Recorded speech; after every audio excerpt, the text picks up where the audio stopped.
네, 시청자 여러분 안녕하십니까? 박종진입니다.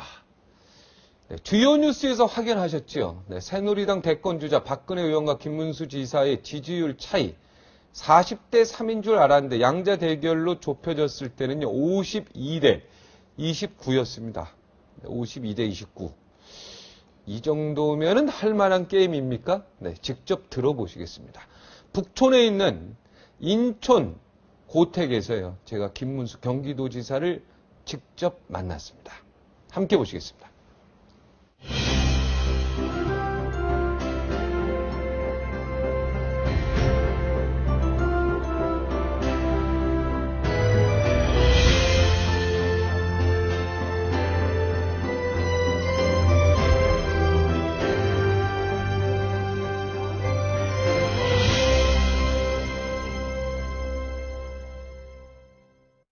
요즘 새누리당 이 경선 국면이요. 대선 경선 국면 매우 중요한 국면인데 이런 막 요즘의 내용들 보면은요. 슬슬 국민들로부터 좀 짜증을 받고 있습니다. 네, 저도 좀 보면서 짜증이 납니다. 정작 필요한, 국민에게 정작 필요한 정책과 비전 이야기는 안 하고요. 매일 경선룰 얘기만 합니다. 그래서 오늘은 좀 정책과 비전 이야기를 대선 경선 후보 중에 한 분한테 들어보려고 합니다. 박근혜 의원에 이어서 여론조사 당내 2등을 지금 경주하고 계시는 김문수 경기도지사, 멀리서 오셨습니다. 함께 모시겠습니다. 안녕하십니까? 네, 반갑습니다.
되게 야외에서 이렇게 촬영하니까 좋습니다. 너무 좋습니다. 아주 나무도 좋고 정원, 네. 또 새소리도 좋은데요. 네, 새소리가 짹짹짹 나니까 네. 좋네. 이런 이야기 하다가 또 경선룰 얘기하니까 좀 짜증 나실 것 같지만. 저도 좀 답답합니다. 네, 경선룰 지금 어떻게 진행되고 있죠? 지금 우리 주장이 박근혜 대표가 답을 안 하고 있기 때문에 네. 좀 답답합니다. 네. 황우영 원내대표랑 그 관계자들이 좀 만나서 이야기를 나누지 않았습니까? 우리 실무 대리인이 만났는데 역시 도장을 받으려면은 박근혜 대표의 그 박심을 받아야 되기 때문에 네. 아직까지 좀 답보 상태입니다. 네. 그래도 당대표니까 당대표가 권한 갖고 딱 하면 좋은데 꼭 뭐 도장까지 받아야 됩니까? 우리 황우여 대표가 워낙 착하신 분이 돼서 네. 당내 실세인 박심을 정확하게 읽지 않으면 상당히 공경에 빠지겠죠. 네. 그래서 지금 굉장히 황우여 대표도 좀 힘이 드신 것 같습니다. 네. 친박계 의원들도 상당히 피곤하겠습니다. 이 박심이 정확히 어디에 있는지 그걸 정확히 알고 이야기를 해야 되니까. 네, 워낙 우리 박근혜 대표 말씀이 짧기 때문에 마음을 읽어야만 그 정확한 해석이 된다고 합니다. 그래서 네. 상당히 말을 좀 조심들을 하고 또 박심을 읽기에 소위 독심술 하기에 조금 힘이 든 것 같습니다. 네. 그래서 요즘에 친박계 의원들이 되게 조용히 해요. 네. 옛날하고는 좀 다르게. 네. 네. 잘못 말하다가는 여러 가지 후환이 두렵다고 합니다. 아, 그렇습니까? 우리 지사님이 편지 쓰셨죠? 박근혜 의원. 우리 당의 홈페이지에다가 네. 썼습니다. 당의 홈페이지. 네. 어떤 내용이었습니까? 뭐 좀 우리 완전 국민 경선제 오픈 프라이머리가 네. 저를 위한 것이 아니라 네. 우리 한국의 정당 문화, 정치 개혁의 중요한 한 방법이다. 그리고 이 오픈 프라이머리를 우리가 채택해야지만 네. 야당의 3단 경선의 그 마술을 이길 수 있다. 네. 이런 요지로 섰습니다. 네. 그 3당 경선은 어떻게 되는 겁니까? 야당 3당 경선. 예, 지금 보시다시피 1단계는 민주당 내부에서 경선을 하는데 네. 민주당 내부 경선도 이게 만만치 않습니다. 재밌습니다. 네. 가는 데마다 당대표 선거도 막 엎치락 그렇죠. 뒤치락 흥미진진. 네. 또 거기 여론조사 만만해요. 또 아, 비슷해요. 그렇습니다. 네. 예. 또 진보당도 가보면은 이게 정북이다 아니다 만만찮아요. 네. 그리고 마지막 3단은 안철수. 안철수와의 네. 경선인데 네. 이것은 젊은 층과 무당파층, 정치 무관심층들을 또 끌어안고 있습니다. 그래서 이렇게 3단 마술을 겪다 보면 정치 무관심층들이 그리로 솔리를 부리고 있습니다. 네. 그래서 5%만 그리 끌고 가버리면은 우리가 어렵습니다. 아, 그럼요. 지금까지 거의 대선이 51대 49 게임이었기 때문에 네. 그 몇 표 차이 가지고 당락이 결정되는 거 아닙니까? 그렇습니까?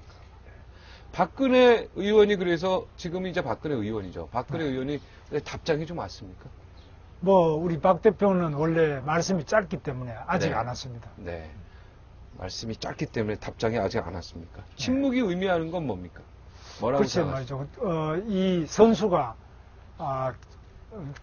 게임을 앞두고 네. 룰을 바꾸자 그러면 되겠느냐. 네. 이것이 최종적인 말씀이었기 때문에 네. 그 이후에 어디까지 와 계신지 아마 저도 모르지만 네. 그 측근도 뭐 잘 모르는 것 같습니다. 지금 신호가 없습니다. 전혀 신호가 없습니다. 네. 네. 오늘 방송 보면 신호가 또 올 수도 있습니다. 네. 정몽준 후보, 그 다음에 이재호 후보, 또 임태희 후보, 여러분들이 계시는데 아무래도 이쪽에서 지금 박근혜 후보가 워낙 여론조사 1등이고요.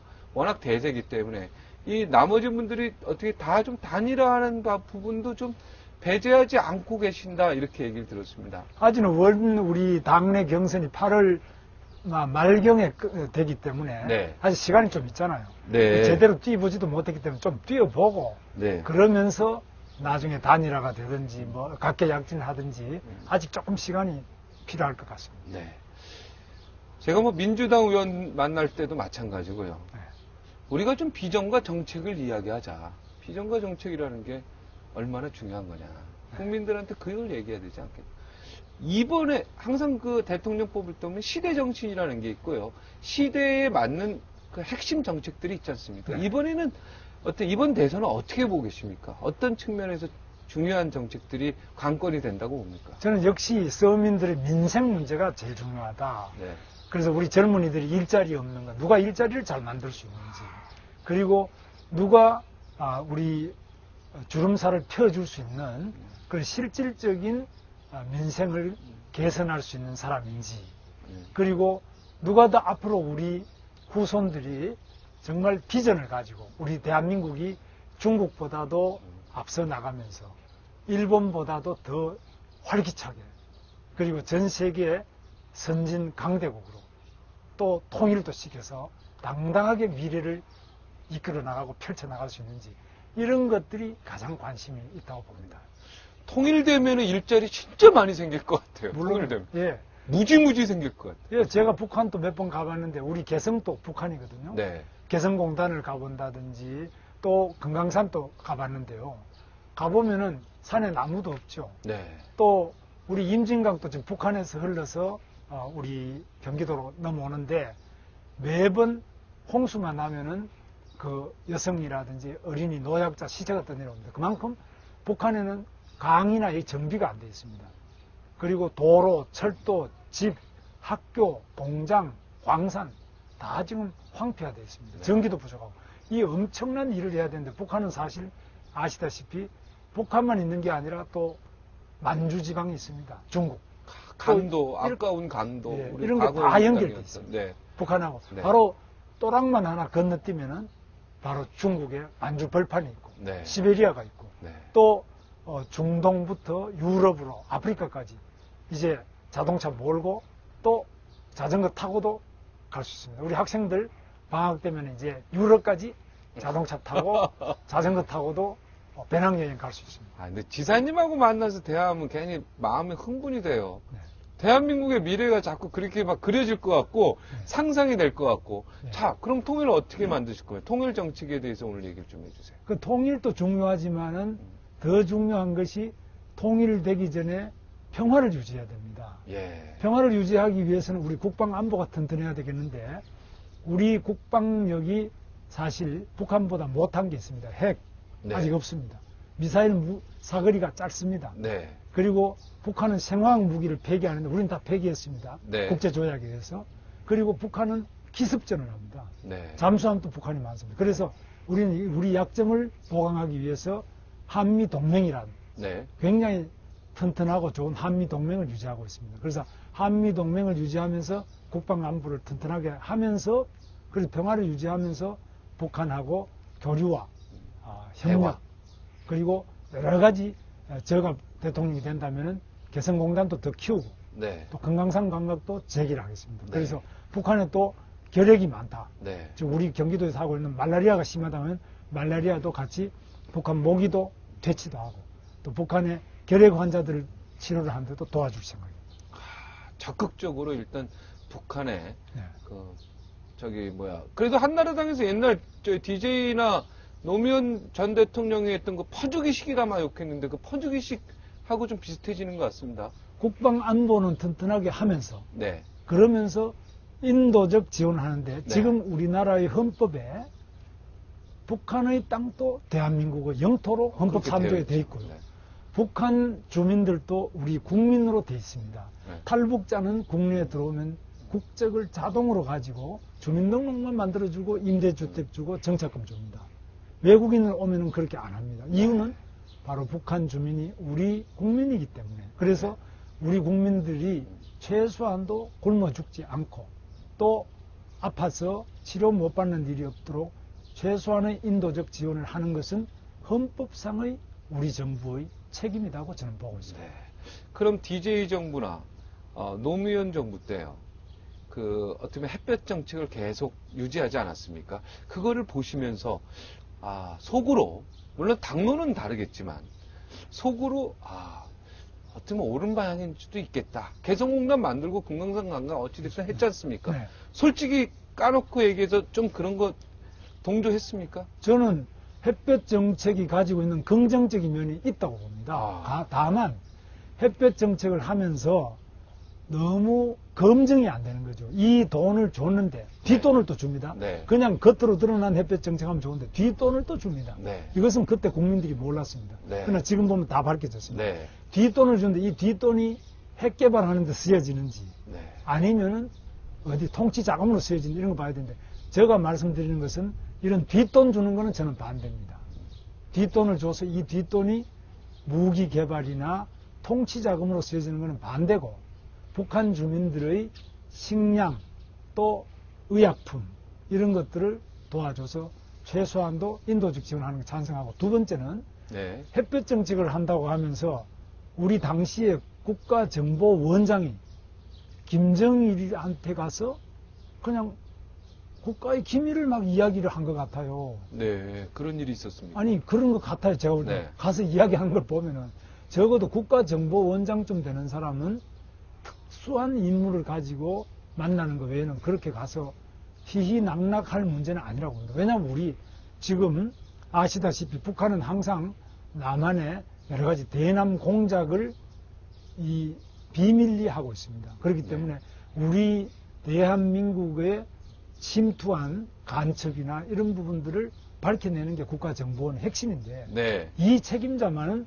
분명하게 대한민국의 국방 안보를 뒷받침하는 공안기관의 책임자로서 네. 그 자기 자리를 지켜줘야 된다고 봅니다. 어차피 이제 북한 이야기가 나왔으니까 좀 연관되는 얘기예요. 지금 종북 주사파의 국회 등원 문제 가지고요. 네. 지금 사회적으로 큰 문제가 되고 있지 않습니까? 네, 이 부분에 대해서 우리 지사님의 의견은 어떻습니까? 저는 가장 문제가 정치권에서 갑론을박을 하는데 그보다 더 근본적인 문제는 얼마 전에 검찰이 진보당의 압수수색을 나갔다가 네, 이석기 의원 압수수색했죠. 예, 개인 수색을 사무실. 하려고 갔다가 네. 얼마 전에 네. 저항을 하기 때문에 수색을 안 하고 검찰이 철수를 했습니다. 네. 아직도 못하고 있습니다. 네. 이석기 의원 개인은 했지만 네. 진보 당사에 대한 압수수색을 했어야 됩니다. 네. 그런데 이런 공안기관, 검찰 공안부가 이것을 하지 못할 정도 같으면 심각한 문제가 있다. 국가정보원이 우선에 대북 정보와 그리고 국내의 이 여러 가지 반정부 세력 중에서 특히 친북파들이 하고 있는 것에 대한 평상시의 정보를 잘 수집하고 있어야 되고요. 네. 또 그것이 부족하다 싶을 때는 필요할 경우에는 압수수색을 해야 되는데 압수수색을 못한 것 굉장히 문제라고 봅니다. 네. 그래서 우리나라의 공안기관이 너무 무력화되어 있어서 네, 무능하다. 법을 집행을 못할 정도로 저항하면 압수수색을 못하고 아직 있다는 게 이런 것들은 심각한 안보상의 허점이라고 저는 봅니다. 네. 그러니까 종북 주사파의 등원 문제에 대해서는 뭐 우리나라 국회 발전에 이바지하는 부분이 좀 있다고 보시는 겁니까? 아니면은 등원해서는 안 된다고 보시는 겁니까? 종북 주사파가 문제가 있지만 법적으로 해야 되는데요. 네. 그 법에 따라서 정확하게 하기 위해서는 압수수색을 해야지만 네. 거기에서 증거 자료를 찾아가지고 법의 절차에 따라서 등원을 못 시켜야 된다 이런 그렇죠. 얘기입니까? 예. 그래서 압수수색 영장을 판사로부터 받았잖아요. 검찰이. 네. 받았으면 어떤 일이 있더라도 소방관이 불을 끄기 위해서 들어갔다가 순직하는 소방관이 많습니다. 네, 많죠. 바로 국민의 생명과 재산을 지키는 것은 우리 공직자로서 생명을 걸고 해야 됩니다. 네. 그러면 대한민국 국법을 지키기 위해서도 누가 저항하면 안 들어가는 것이 아니라 네. 자기 목숨을 걸더라도 법을 지켜야 되는데 네. 그걸 안 하고 그래서 증거 수집을 못해서 증거 없이 누구를 종북파라고 말하는 것도 틀렸고 또 누구를 뭐 처벌한다 이런 것도 안 맞습니다. 그래서 증거를 반드시 수집하기 위해서 갔으면 해야 되는데 그것을 못한 점에서 네. 상당히 대한민국 국가 안보에 큰 허점이 생겼다고 저는 보고 네, 있습니다. 그러니까 종북 주사파의 등원 자체를 막기 위해서 법적인 여러 가지의 증거나 이런 것들을 갖고 있어야 되는데 그거를 공안당국이 제대로 못한 부분에 대해서 좀 안타깝다 이런 얘기네요. 그러니까 영장을 발부받아서도 집행을 못하고 검찰이 돌아 나왔잖아요. 네. 검찰이 영장을 발부받았어도 집행을 못할 정도면은 정치적으로 어떻게 그 종북파들을 차단할 수 있습니까? 네, 요즘엔 검찰, 네. 경찰이 이렇게 막 무력하고 옛날에는 네. 무력으로 막 제압하고 이런 게 있었는데 몽둥이도 갖고요. 지금은 그런 거 없으니까. 근데 공권력은 민주사회가 돼서. 민주사회가 그게 아니고 네. 민주사회가 공권력은 엄정하고 대신에 증거가 없으면은 그 사람을 이야기를 해서 안 되는데 지금은 어떻게 됐냐?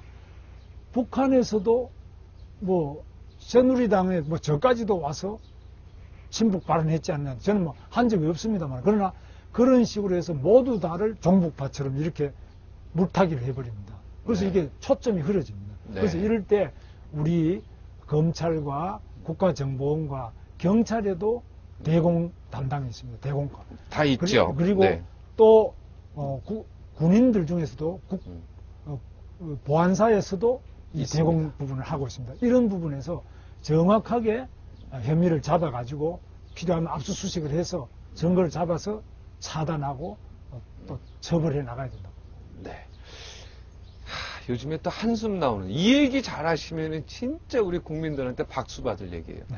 이제 통일, 뭐 종북 주사파 얘기는 다 하셨고 저는 이거 해결하는 사람이 난 정말 저도 자녀가 있는 입장에서 네. 교육 정책. 네. 대학 가는 게 너무 헷갈리고요. 네. 중학교, 고등학교 때 과외 안 시키면요. 아무것도 애들이 할 수도 없는. 그리고 애들의 실력이 너무 다 향상이 돼가지고요. 거기서 경쟁에서 이긴다는 게 참 애들이 공부의 노예가 되고 있고. 우리는 옛날에 축구도 하고 놀기도 하고 야구도 하면서 공부했는데 지금은 애들이 정말 답답할 정도로 방 속에서 스트레스 받으면서 있거든요. 우리나라의 교육 정책, 거기에 대해서 그래도 대통령 되시려면 교육 정책은 100년 대계 아니겠습니까? 100년을 앞두고 해야 되는데 이 교육 정책에 대한 어떤 소신이나 뭐 생각, 계획 같은 게 있으시면 좀 교육 중에 첫 번째 중요한 것이 학생을 위한 학교가 돼야 되는데 선생님을 위한 학교가 돼서는 안 됩니다. 네. 그런데 지금 보면은 학생을 위한 학교가 아니라 선생님들을 위한 학교처럼 돼 있어 가지고 학생들이 학교 가면 자고 학원은 대신에 아이들한테 딱 네. 맞춤형으로 해준다 봐서 학원에 가서는 정신을 차리고 학교에 오면은 엎어져 있습니다. 네. 이게 왜 이렇게 됐냐? 그거는 학교가 학생들에게 더 맞는 교육을, 필요한 교육을 해줘야 됩니다. 네. 이런 점에서 지나치게 학교를 획일화 시켜가지고 네. 껍데기뿐인 평준화, 즉 하향 평준화가 돼서 네. 정말 공부를 하려면은 학교에서는 공부가 안 되는 이렇게 만든 거 그거 잘못됐다. 그러니까 과외비가 점점 들어가죠. 네. 그 다음에 학교 자체도 제가 볼 때는 지나치게 입시가 필요 없는, 그래서 고등학교 나오고 그만 직장에 갈 사람한테 거기 맞춤 교육을 해줘야 되는데 네. 전부 다 네. 공고도 입시고, 지금 요즘 공고는 많이 개선되고 있습니다. 네. 그러나 모두 다가 획일적인 입시를 위해서 다 하는데 입시 제도도 대학에게 맡겨야 됩니다. 대통령이 네. 입시 제도를 뭐 사정관제를 해라 이런 게 아니고 네. 각 대학에다가 자율성을 부여해줘야만 그 대학에는 노래를 잘 부르는 사람 뽑겠다. 네. 우리 대학은 봉사활동을 많이 하는 사람 뽑겠다. 우리 대학은 영어 수학 잘하는 사람 뽑겠다. 전부 달라질 거 아닙니까? 그래서 입시의 다양성을 보장하기 위해서는 대학의 자율성을 보장해줘야지 대통령이 자꾸 간섭을 하고 대학 입시 제도를 이렇게 봐라 저렇게 봐라 하는 거 하면 안 된다고. 제가 대통령이 되면 대학 입시는 대학의 자율성을 많이 부여해서 네. 전부 다 각 대학마다 다양한 입시를 하도록 하고, 다만 지방의 학생을 얼마를 더 배려를 한다든지 또 장애인이나 또 가난한 집에 배려한다 이런 거는 해야 되겠지만 네. 대학 입시에 대해서까지 대통령이 일일이 간섭하는 이런 제도는 잘못됐다. 네. 그렇게 보고 중고등학교는 지나치게 하향 평준화, 획일화 이것 잘못됐고요. 초등학교는 아시다시피 맞벌이 엄마가 계시는 경우에는 우리 경기도에 하고 있습니다만 네. 꿈나무 안심학교라고 네. 맞벌이 엄마는 저녁에 6시 되어 퇴근하시는데 네. 아이는 오후 1시 되면 집에 옵니다. 네. 그동안에 애를 어디 봅니까?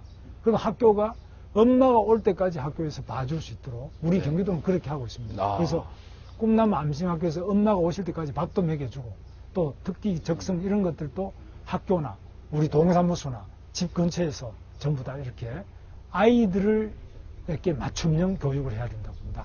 학교의 선생님들 맞춤 네. 또는 어른들한테 맞춤이 아니라 아이들에게 맞는 교육을 해줘야 된다고 봅니다. 정말 농담이 아니고요. 네. 저도 이제 뭐 고등학교, 대학교 나왔지만은 지금 말씀하신 게 정답인 것 같아요. 우리 때는 상고 공고가요. 공부 잘하는 데도 많이 갔어요. 물론 그래서 좋은 직장에 들어가고 은행에서 상고 공고 출신들도 뭐 포항제철 이런 데 좋은 데 가고요. 얼마든지 꼭 대학 학식을 필요하지 않은 데가 많이 있거든요.